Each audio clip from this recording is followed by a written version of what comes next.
What are the strengths and weaknesses of each team coming into this World Cup? What big name team cannot take a wicket at the death? What smaller team is comically bad in the middle? And which two teams are absolutely incredible when they are batting right at the end of the innings? That's right, it is time to look at the team map for each side in this World Cup to see the strengths and the weaknesses of every single team.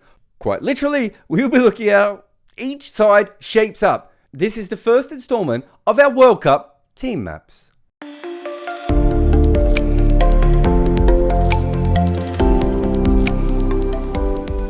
This video is brought to you by Wicket Cricket Manager. For those of you new to team maps, we use it as a kind of a shorthand to work out what sides are actually good or utterly terrible at. Since the 2019 World Cup, many teams have not always played their best sides, which is probably how ODI cricket is going to go from now on. But there are still patterns to be found. The way these maps work is fairly straightforward. Essentially what we do is you want your team to be stretched out as far as possible when they are batting, all the way out here, and you want them to be shrunk inside this circle here when they are bowling. You can see batting, batting, batting, bowling, bowling, bowling. And we have split them all up into sections of the game. This is the first 10 overs of batting. This is the middle 10 to 40 over period. And this is the last 10 overs or the death. Exactly the same for the bowling. A good team looks like this. A bad team looks like this. You can see just by looking at the shape how different these two sides are. All the numbers that we use in this are not runs per over, nor are they averages. What they are is a rating. We've looked at the 10 best teams, essentially the ones in the World Cup, against each other over the last 3-year periods, and we've rated their effort when it comes to average and when it comes to economy, and then an overall mark for those two different things. Essentially, you want your batters to be above 1 in all these 3 marks, and you want your bowlers to be beneath 1 in all of their marks. Or if it's the opposition team, you want the complete opposite, I suppose. And this is what a bang ordinary World Cup team would look like. You can see just a beautiful shape. Whereas when you're really bad, you warp your shape massively. And when you're really good, you have a weird shape as well. And weird shapes don't always mean good, unless, again, they're kind of jutting out in this direction or shrinking in here. We are doing things a little bit differently with these maps. I have one map that is just average per wicket and another one that is just runs per over and then a final combined rating. And the reason behind that is runs per over don't actually differ all that much, whereas averages can differ massively. And we also wanted one mark that talked about both of these things, so you got an overall sense of how all this kind of thing worked. Today we will be looking at Netherlands, Bangladesh, but also the hosts, India, which is where we will start.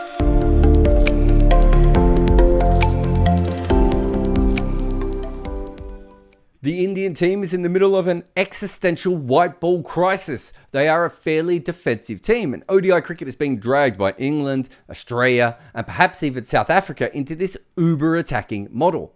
India are at home and they have plenty of talent, a flexible lineup, yet the ghosts of ICC trophies past are floating ever so closely behind them. Their batting has been more attacking at the top, and they have seen the success of other sides and they've given it a go. The interesting thing is that they've managed to do that really without losing any wickets at all. They're certainly arguing to be in the top 3 teams when it talks about starting your innings with the bat. And they'll be happy that they're scoring quicker without losing wickets, which I think is pretty much their happy place. However, that success hasn't really carried over to the middle order at all. Their top 3 just hasn't kicked on in that period. Sky is still weirdly frustrating as an ODI cricketer. Their number 4s keep getting injured. Their Shreyas Iyer, if he's ever fit, Ishan Kishan and KL Rahul all to fill those spots. So depending on your feeling on that particular group, you'll think they'll either fix this or India will be under a permanent middle overs mushroom cloud for the rest of time. Now, India does not really kick on at the death here. You can see that their runs per over just isn't that impressive. But what's interesting here is they're not losing any wickets. So it is set players and they haven't lost many wickets all the way through, but they're not really pressing the accelerator down like we'll see with some of the other teams. Weird about not losing wickets and not going for many runs is if you look at the entire structure of the way that India have gone all the way through their innings and you look at it over here as well, you'll see that it's actually fairly similar to the way that South Africa go about it. Consolidating wickets, making sure set top order players are there at the end. The only difference is that South Africa kick on and India do not. Now you can see here that India are not taking new ball wickets. Now I should say that these numbers don't include what just happened in the Asia Cup because I was in the middle of recording this when Sri Lanka did their thing. But the truth is over the last 3 years against the best teams in the world, they really haven't taken a lot of wickets up front. Obviously, bringing Jasprit Bumrah back, and Mohammad Shami is one of the best strike bowlers in ODI cricket, but I don't think they'll use both of those players. So it's more likely that Bumrah and Siraj together will be much better. And if you do split this up a little bit since the last World Cup, you'll see that India went from basically being the worst bowling team in the power play to the best one after Siraj came on board. So these numbers aren't as bad as you would expect. And also, the economy is still within the range. They're certainly not getting smashed, even if they're not taking the early wickets they'd like. However, it's the middle for India that I really like the most with the ball. Because if you have a look in here, they are just massively taking wickets at a rate that no one else in ODI cricket is even close to. Interestingly enough, it isn't transferring over as much in economy, which means that they're probably taking some risks in order to take all those wickets. But they're just so good at taking them, I don't think this matters at all. But the funny thing is that they are horrendously bad at taking wickets at the death. It's not something I massively worry about. And their economy is okay. It's not sensational, but it's certainly not that bad. It's just above par. But again, if you put Bumrah into this situation, you would assume that he's going to help them at the death. So that's not something they have to worry about all that much. The one thing that concerned me a little bit when I looked at all these numbers is that their economy is a little bit higher all the way through than it should be. And that even though they have had a lot of even good backup bowlers, they haven't been as dominant with the ball outside of that middle period as they should be. But I also wonder if this weird shape when it comes to the bowling also just has something to do with the fact that the way they have been preparing for this World Cup is by actually trying some longer batting lineups. And that means that their bowling hasn't been as strong at times. Essentially, the England method. Batting and bowling is concerned. But with their batting talent and now their longer order, I actually would have liked to see something a little bit more explosive when it comes to their batting. Though there are plenty of good signs here. Here are the main things to note. Their top order does need to kick on a little bit more regularly, or that middle order finally needs to actually start working as it is designed. I think here and here, a combination of what Siraj has continued to do and also Bumrah's bowling will certainly help a lot. So I'm not too worried about that.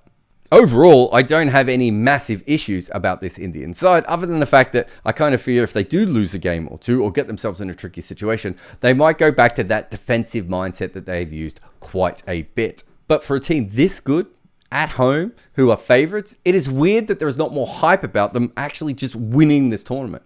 And I can't tell if this is Indian fans just worrying way too much, or if there is actually something massively wrong with this team, and I just haven't found it yet. Have you ever wondered how I watch so much cricket? I use VPNs to log into accounts from all around the world. But because before, even simple things like when something exciting would happen in a match, I would rush over to social media, and when I got there, the clips would say something along the lines of, "This video is not available in your area." In fact, most of the coolest cricket stuff in the world at the moment is geo-blocked because some random board didn't sign a deal where you happen to live.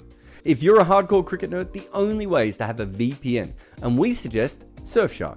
They will give you the speed of your favorite quick bowler. They're as inventive as a T20 batter after a bunch of dot balls, and they're as secure as a specialist wicketkeeper with the softest hands in the world. And guess what? The kind folks at Surfshark are going to give you a deal. Enter the promo code Kimber for an extra 3 months free at surfshark.deals/Kimber.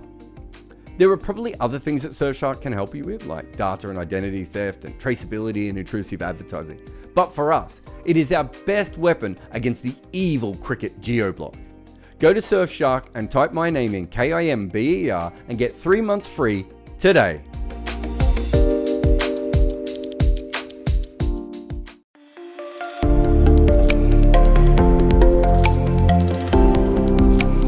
Need to know before we start, there is no team with a more putrid looking shape than the Netherlands. Remember, this is just them against the qualifiers of the World Cup. We saw them almost give up 500 against England in the last summer, so we know that they struggle against the best teams. And a lot of this data will have been made by their second tier players who represented them when their main players were off in county cricket.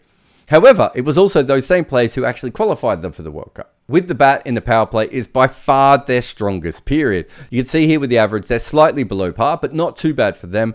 And if you come across to the runs per over, they're actually scoring in the power play at a pretty good bit. Is there nothing that Max O'Dowd cannot do? Still don't have them rated as a positive in this area, but they score an okay rate and they don't lose an embarrassing amount of wickets. And if that sounds patronizing, it isn't. I'm just comparing it to the rest of their batting, which is really, really poor. I mean, in the middle here, they lose an incredible amount of wickets.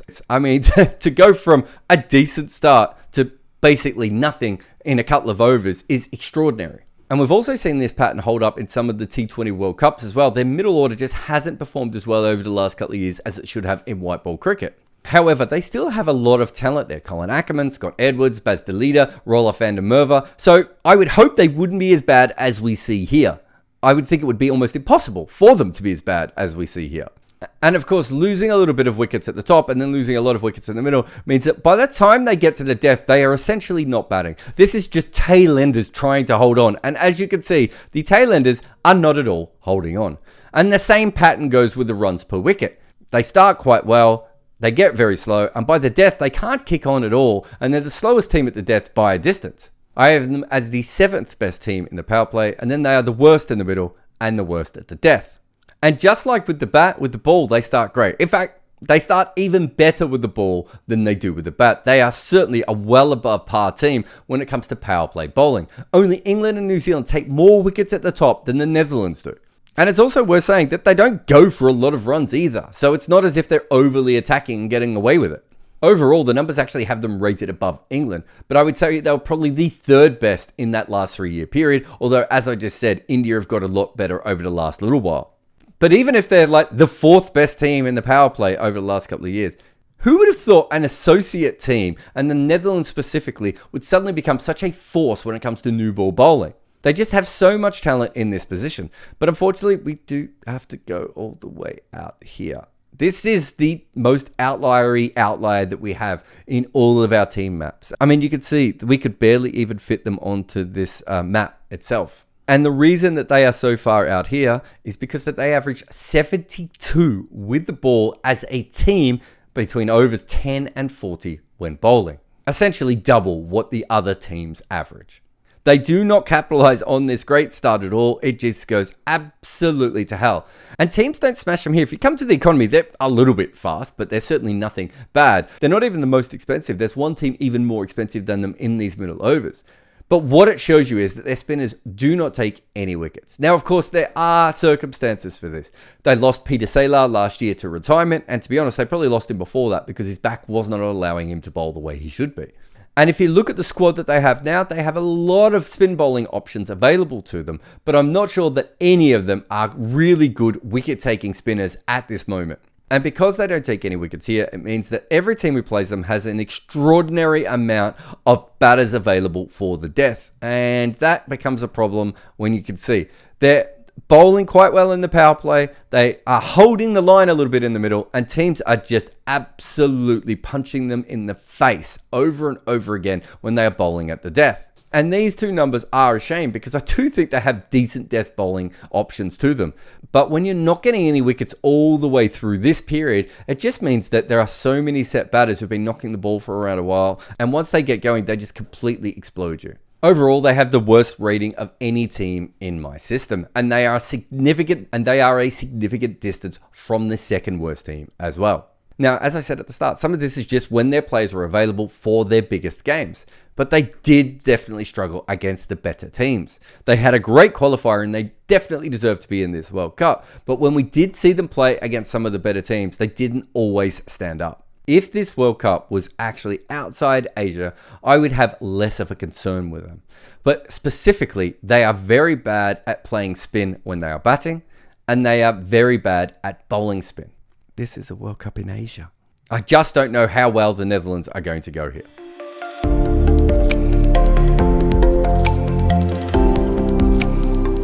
Now, on to Bangladesh. Their team has come together very well in the last 18 months. All-rounders, youth experience with actual batters who have decided to hit the ball off the square as well. But this is not a finished item yet. They will be disappointed with a 2-3 record in the Asia Cup. They absolutely start horrible with the bat. They are, by a long distance, the worst batting team in the power play. They lose wickets and, unsurprisingly, they also don't score very quickly. It's a complete mess. You can see that they fight back in the middle and they start to build some partnerships. But in order to do that, if you go over here, you'll see that they're batting incredibly slowly. So they're not actually getting a lot of benefit out of those partnerships either. What it does mean, though, is that they have wickets in hand at the end. Now, they're still losing those at a negative rate compared to the other teams. However, it's their best negative rate in batting so far. And if you come across the runs per over, you'll see that there is just a slight kick up here as well. So there is no doubt that they are best batting at the death. It's just that they have to conserve so many wickets and bat so slowly to actually get to a point to be a still below par death batting team. Of course, all this batting problem can be fixed by Najmal Shanto because he could fix anything. In fact, he just batted so brilliantly recently that his hamstring exploded. Oh, which actually, come to think of it, may not be a good thing before the World Cup. Yeah, I'm going to have to think about that for a while. But as bad as their batting is, and it is negative in all three zones, their bowling is a positive in all three zones. They don't actually take wickets at the top at a great rate. They're just marginally worse than par here. But if you come across to the economy, you'll see that they're actually ahead of the game a little bit. So they are a very economical team with the ball. I think if they're going to make a big splash in this tournament, they're going to have to work out how to take more wickets at the top. Because you just cannot keep the best players quiet game after game when it really matters at the end of the tournament. And the problem is that when you get to the middle, they're also not massively above par and taking wickets. You can see they're still not going for runs. So there is a pattern there that is pretty good for them, but they are going to need to take more wickets to put pressure on the best players. You can't just let the best players go at 5 runs and over because eventually they will explode. They take a lot of wickets at the death, which is obviously helps to destabilize. But with the death, we're a lot more worried about runs per over, and they're very good here. The only things I would say is that they are a bowling team that is suited to Bangladesh conditions, and it's not an easy place to score. But they did play against England, and I thought they played some really good games there as well. They played some good opposition at home and away now, and their numbers actually hold up. They're a very good economical team, but they have to take wickets. And as good as their bowling has been, I don't think we're discussing anything here that can overcome their own batting. I do worry how much they are being penalised for a very late change of style and a new influx of players in my numbers, but they weren't sensational in the Asia Cup. And while obviously the conditions favour them on Indian wickets, they are still very different to Bangladeshi pitches. I think if they took more wickets, I'd think that they were a chance of a sneaky semi-final position. But I just don't see it right now. Looking at the numbers, they're around the 7th best team. Not quite as good as Sri Lanka, but slightly better than Afghanistan.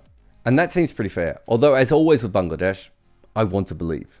Well, that is it for the first 3 teams. We will be back soon with Australia, Afghanistan, and the defending champions, England.